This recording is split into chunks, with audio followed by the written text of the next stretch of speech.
जगन्नाथ कण्ठशोभितकौस्तभ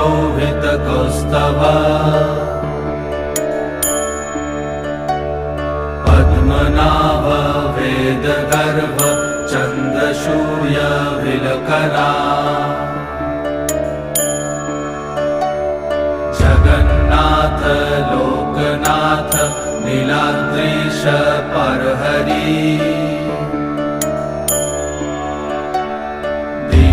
दीनबन्धुर्दया सिन्धु कृपालु जनरक्षका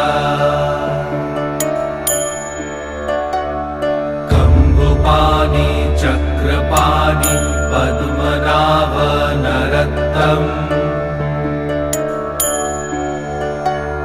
जगत्तं पालको व्यापी सर्वव्यापी सुरेश्वर